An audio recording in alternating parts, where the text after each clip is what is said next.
is Jalen Anthony Rose. What up, doe? I'm David Jacoby. And on the cool check-in. Together we are Jalen and Jacoby. What is it that we do, Jalen?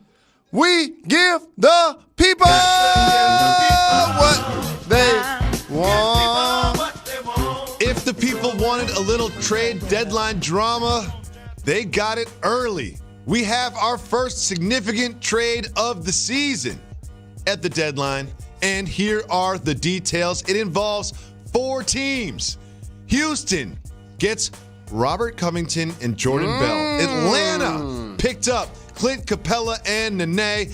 Minnesota gets Beasley, Hernan Gomez, Turner, Vanderbilt, Atlanta's first-round pick via Brooklyn, and Denver gets Napier, Green, Bonley, Bates Diop, and Houston's first-round pick. Jalen, we start with Houston. I love Houston didn't play Nene.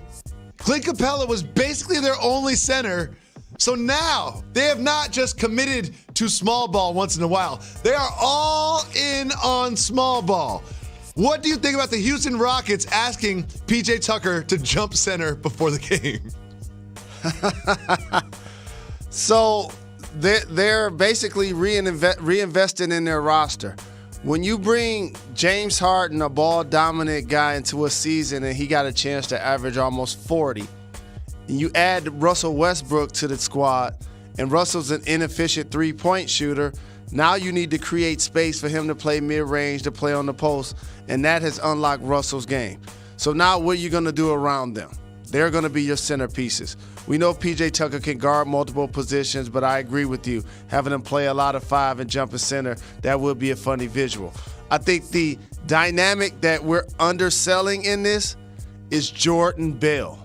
Good point. He's going to be a guy that's going to play up front, give him some strong minutes at the 4, some undersized minutes at the 5. He has a chance. He won't be as productive as this person.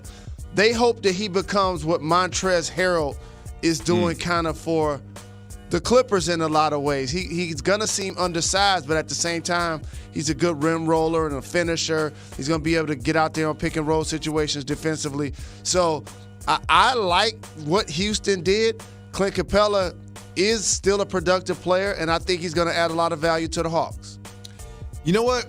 Houston has always kind of been, or at least tried to be, a step or two ahead of the rest of the league in terms of the evolution of the game with the way that they shoot three-pointers. And I believe in Daryl Morey, not just because he always provides us something to talk about making moves like this all the time, but also because, he tries to be a step ahead. And he surveyed the Western Conference and said, I don't know if we have what it takes right now. And I'm glad you brought up Jordan Bell because they are going to be small, but Bell can cover some 5s, and they will use him. And I'm also glad you brought up Montrezl Harrell because he was on the Rockets, and they let him get away. But Jalen, what does Covington, like a 3-and-D guy, what does he bring to the Rockets roster? So, again, now you just added a couple of interchangeable parts. Covington is a capable three-point shooter that can, again, guard multiple positions on the perimeter. And you're just trying to create space. You're trying to create switches. And you hope guys going to be able to make open shots. That's really what they're doing. They're reinvesting in their style of play. We all know who Mike D'Antoni is. We know how fast he wants his teams to play. And like you said, Daryl Morey will reinvent his roster. Look at the landscape of the West. You don't have the Lakers bigs of Anthony Davis, Dwight Howard, and JaVale McGee. You don't have somebody that can slow down the Joker. He's just too good. You don't have anybody that's going to oppose Rudy Gobert in the paint. Look at the Mavs. So you just got to play a smaller version of what you've already been. And you know Mike D'Antoni's not a defensive-focused coach, to say the least. So now it's simple for him. Switch everything. Just switch everything. What are we doing on defense? Switch everything. That's what we're doing on defense. Let's talk about offense again. But I also want to talk about a different offense, and that is of the Atlanta Hawks. I love Trae Young so much. He's such a fantastic player to watch, and his development has been much quicker than I expected. And the sneaky winner of all of this is Trae Young, because now he's been throwing lobs, but now he's got a real rim runner in Capela to catch and dunk those lobs. How do you think this changes the Hawks, who are terrible basketball team, but are looking to get better soon. So in an era of what's considered pace and space and where teams are downsizing, I continue to highlight the distinction of several bigs in the game. Are they there because of their skill, dribble, pass, and shoot, make plays for others? Are they there because of their will, rebound, block shots, rim run, that type of player? The latter is who Clint Capela is.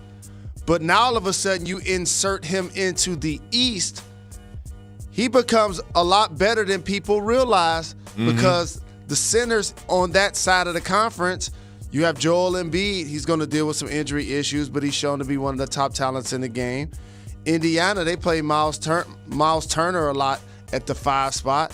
Toronto, they're using Gasol and they're using Serge Ibaka. So the Boston Celtics, they use multiple guys. So he now becomes one of the better bigs in that conference. And you put him next to Collins. Trey, he's going to pull up from 30-plus feet. Now all of a sudden you have somebody that's going to be a finisher down low. He's going to be really productive for them. So, Jalen, what does this tell you about what the Minnesota Timberwolves are thinking and what they're doing? Well, if I was them, I would be thinking about trying to keep my anchor, Karl Anthony Towns, who didn't make All-Star but puts up astronomical numbers and has to show if he could be the best player on a contending team. Flip Wiggins' contract somehow, some way, and see if I can pair Big Cat with his good friend D'Angelo Russell. We see that he's being shot by the Golden State Warriors. Now, if you're able to pair those guys up in Minnesota, you keep them both for a long time. If you're not able to do that, you ultimately make Cat unhappy, and you may lose him mentally short term. In the offseason, he may decide he doesn't want to be there anymore. Well, Jalen, that was the big news from yesterday, and the big game from yesterday did not disappoint. It was the Bucks against the Pelicans, and it was nationally televised, and it was so fun to watch. It was a matchup between two freakish athletes, the Greek Freak himself and that man Zion Williamson. Well, the Bucks did win the game, but they delivered, especially with some highlights going up against each other like that. Zion did not score when he was contested by the Greek Freak, but he did rip the ball away from him. And I love that play so much. What do you see from this matchup between Zion and Giannis? So the evolution of the big man, because there are times on the floor defensively when Giannis is guarding a 1 or he's guarding a 5. There's times where he's ducking in to get post-ups. There's times where he's rim running.